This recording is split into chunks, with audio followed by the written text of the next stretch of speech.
In the tight-knit black community of Dunbar, South Carolina, Reverend Elijah Hart is a beloved figure, guiding youth, organizing food drives, and holding packed Sunday services.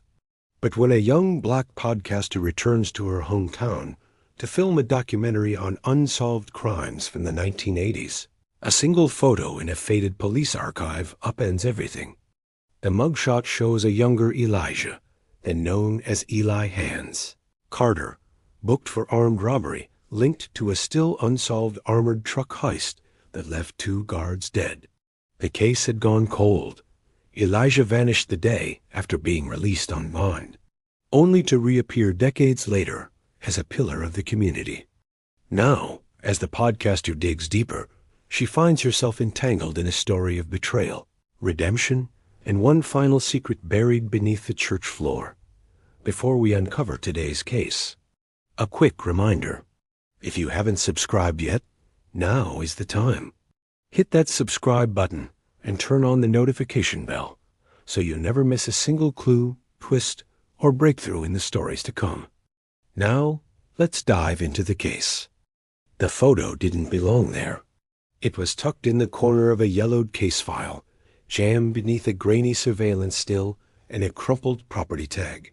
The mugshot, dated July 9, 1987, showed a lean young man with cold eyes, a busted lip, and a defiant tilt of the chin. No one in town had ever seen Elijah Hart look like that. But Ava did. She stared at it for a long time, her recorder still rolling, the fluorescent buzz of the courthouse archive room humming above her head. Eli Carter, she whispered.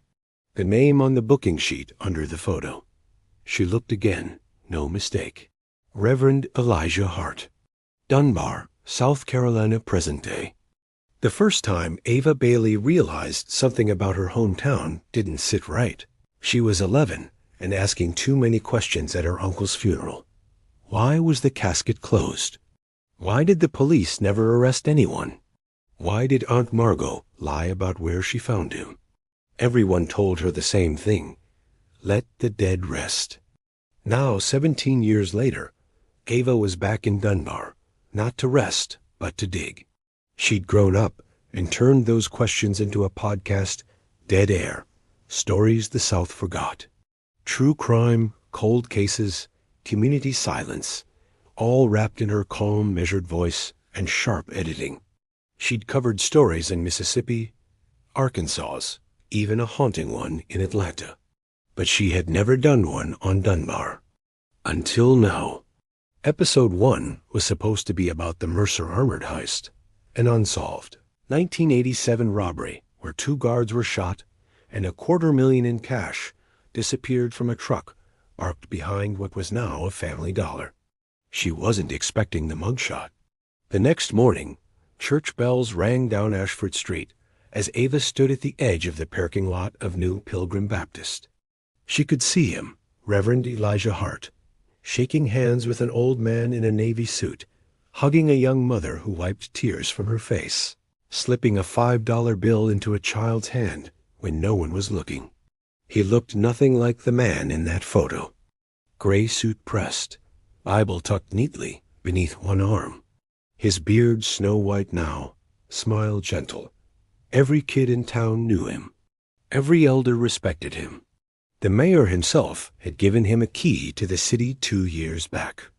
Ava's throat tightened as she hit record on her lav mic.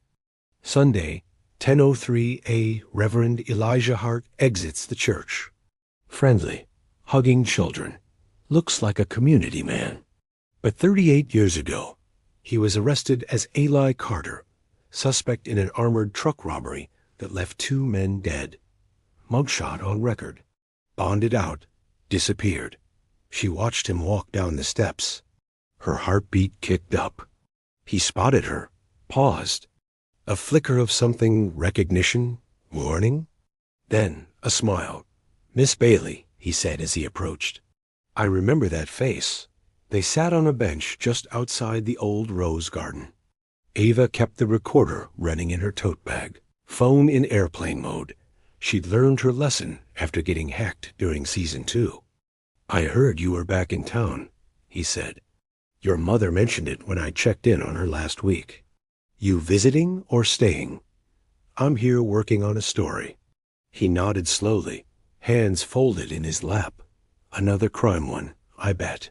You always were the nosy type. She didn't laugh. You ever hear of the Mercer heist? A silence, just the buzz of cicadas in the oak trees. He didn't turn his head, just looked forward. That was a long time ago, he finally said. 2 men shot. One left face down in a drainage ditch. She watched him now, closely. No one ever caught, but there's a photo in the old police files. An arrest. Eli Carter. You look a lot like him. This time, he turned. Eyes older now, not as sharp. But something behind them stirred, the faintest spark of a man used to running. I used to be a lot of things, Elijah said softly, but not anymore.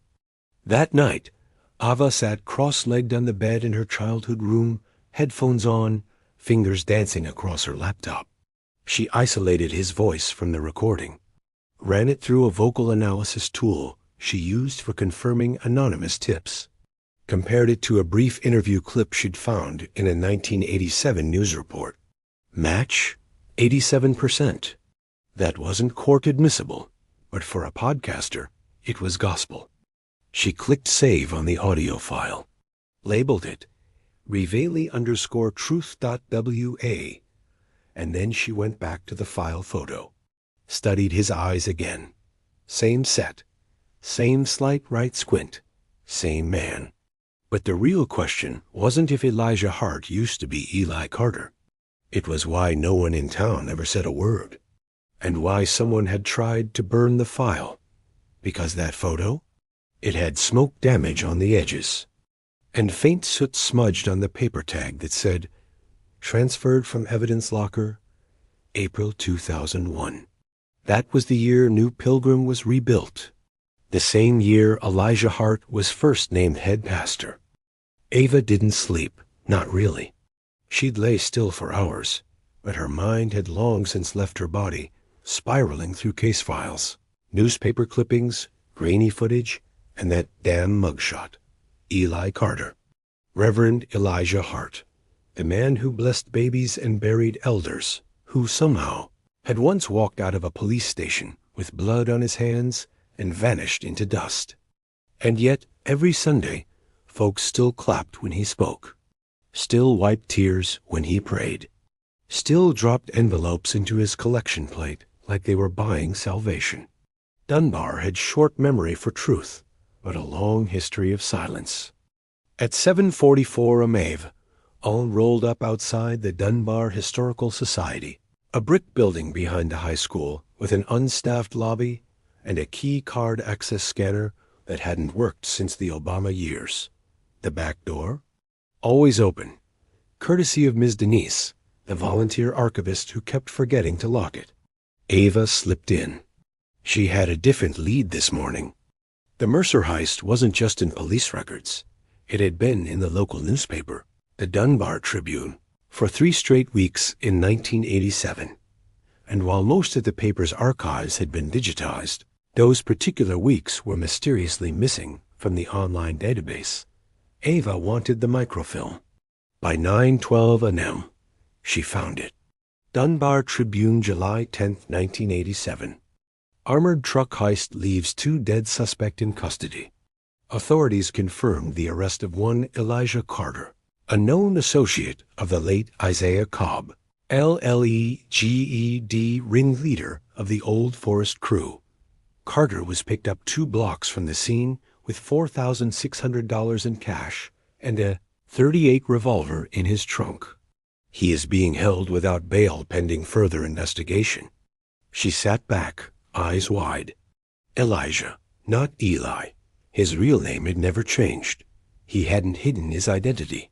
She flipped to the next day's edition. Carter released on bond case unravels.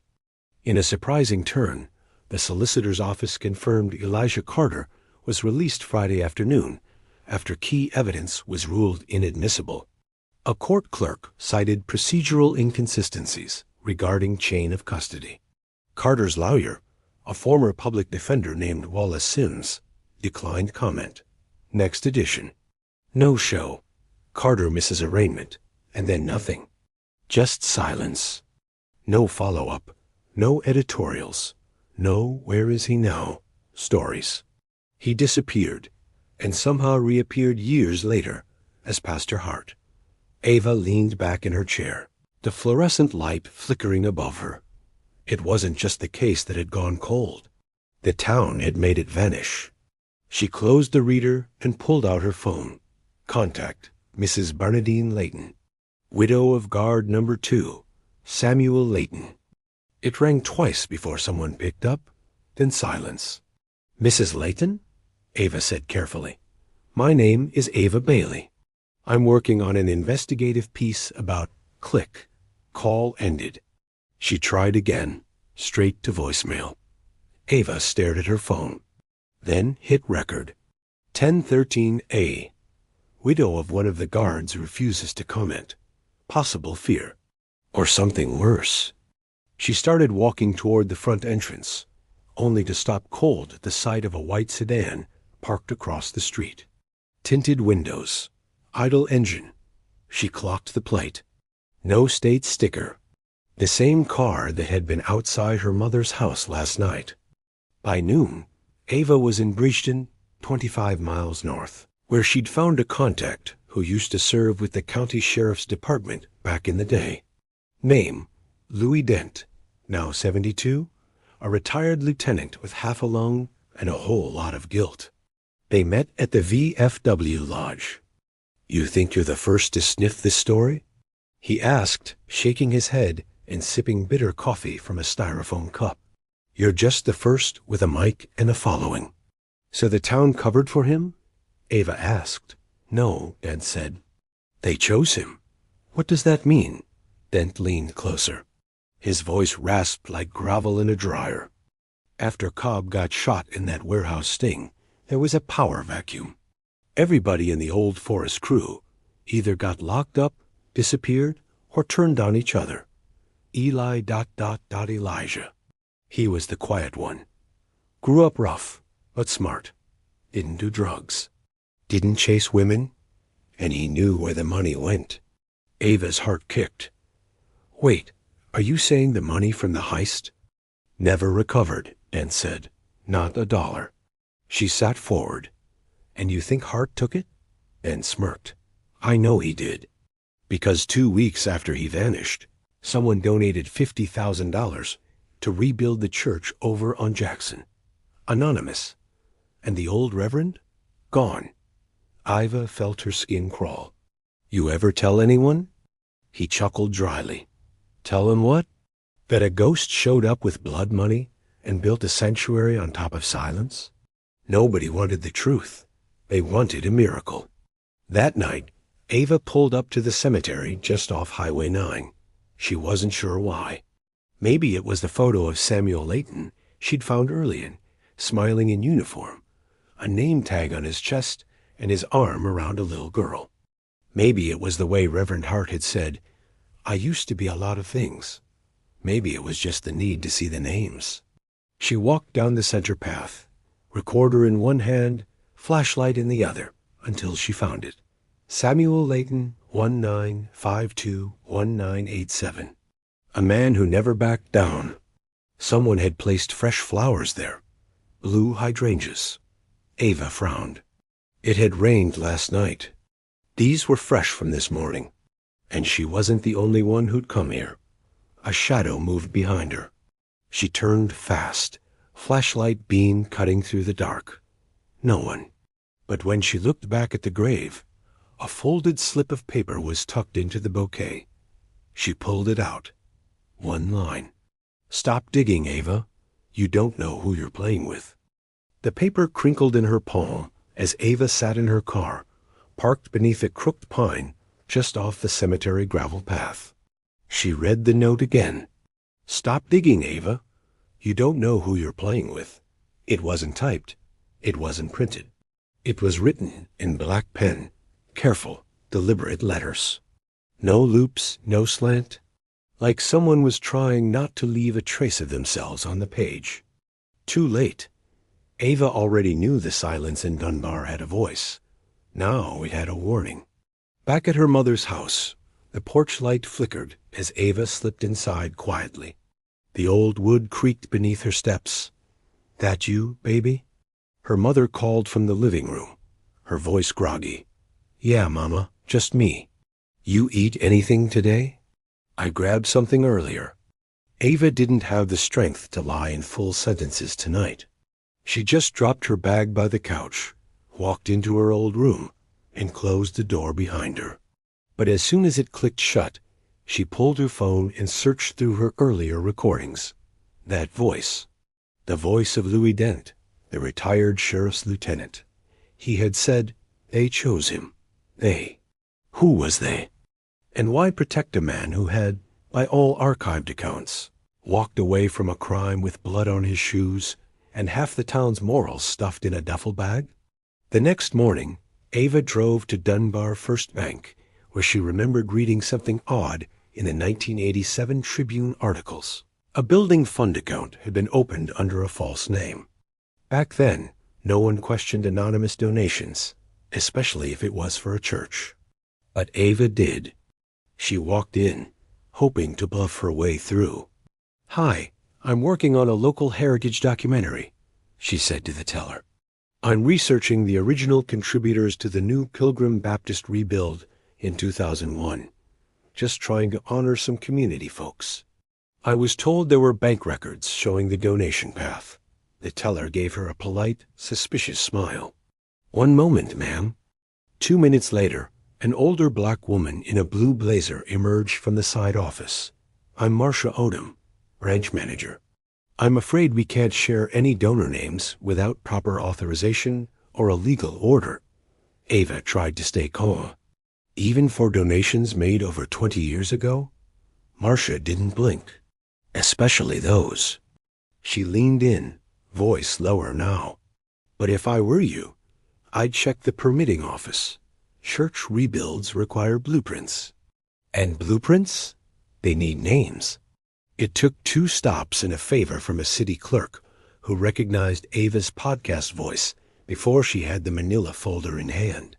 New Pilgrim Baptist Church, 2001 Foundation Permit. Filed by Redeemer Construction, LLC. Contractor on site. Wallace Sims. Ava's breath caught. Wallace Sims, the same public defender from 1987 who represented Elijah Carter. Why was a defense attorney filing permits for a church 20 years later? She flipped to the last page. A hand-drawn note scrawled in blue ink. "Check pipe reroute under east wing. New foundation poured over original vault." Vault? Churches didn't have vaults. Not in Dunbar. Not unless they were hiding something. That night, Ava sat parked across from New Pilgrim's side entrance. Engine off.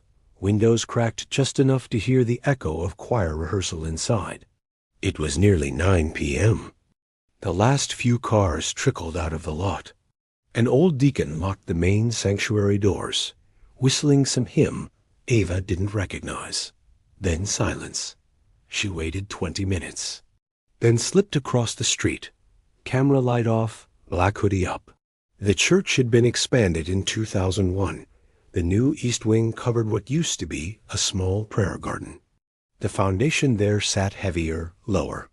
She paced the outer wall, then spotted it, a break in the brick line, a faint cement seam shaped like a square, just wide enough to be a crawl hatch. It took her a flathead screwdriver and a prayer, but the edge gave way. The brick lifted like a panel, exposing a dark, narrow shaft into the ground. Ava clicked her flashlight on. Dust, roots, old concrete. She crawled in. Inside, the air was thick, musty like paper rotting in rainwater. She kept low, flashlight sweeping over crumbling blocks and rusted pipes. Then she saw it. Metal. A door, old, flat, sealed shut with a bent crossbar. She ran her fingers over the edge. There, engraved faintly in the iron. Elijah 1990. Do not open. She swallowed hard, pulled out her phone, began recording. I'm beneath the east wing of New Pilgrim Baptist Church. I found what appears to be a sealed metal chamber door. No keyhole, marked with a warning and a date. She turned the handle. It didn't budge, but just as she tried again, click. The metal gave way with a groan. She braced herself. The door creaked open an inch. Then two. Inside was pitch black. She stepped in, and her flashlight caught something gleaming in the corner. Stacks. Bundles. Money. Decades old. Wrapped in Federal Reserve bands. Some of it water-damaged, but still there. And beside it, a duffel bag, a revolver, and a Bible with EC engraved on the leather. Ava's hands were trembling, but before she could lift the bag, she heard it. A boot scrape. Someone had followed her down. She turned fast, light hitting a face she hadn't seen in years. Uncle Ron? She whispered. He stared at her, eyes full of regret. I told you not to come back, Ava. For a long second, Ava couldn't move. Her flashlight beam trembled on the face of the man she used to call Uncle Ron, her late father's cousin, the one who brought potato salad to barbecues and sat quiet at funerals. But here, under the church, under truth, he looked different. Shoulders hunched, eyes darkened by something heavier than dust. A pistol hung from his side, not raised, but not holstered either. I asked you a question, he said. Ava's voice barely came out. You knew? I helped build this damn room, Ron said, stepping inside. I helped pour the concrete. I helped hide the past. The smell of mold, iron, and old sign thickened between them. I didn't understand back then, he continued. Wallace said it was a clean slate, said we were building something holy, that the money wasn't blood money if we used it for the Lord. And Elijah, his voice caught. He said it was redemption. Ava stepped back, bumping the cold wall behind her. That's not redemption, she said. That's laundering a lie. He looked tired now. Decades of quiet guilt pressing into his frame. I never wanted you involved, he said. But once you found the mugshot, once you went to Leighton's grave, I knew you were close. You left the note. He nodded. I warned you. Because I love you. Because your daddy would have never wanted this for you. Her voice hardened. And Samuel Leighton? What would he have wanted? Justice? Or for his death to build a choir loft and baptize babies while the killer read scripture every Sunday? Ron looked at the ground. You think I sleep well? Then help me tell the truth. He met her eyes, and for the first time, she saw it. Not fear, not menace, but surrender. An hour later, Ava had everything on film. The vault, the money, the weapon, the engraved Bible, and the recorded confession of Ronald Green, contractor, cousin, accomplice.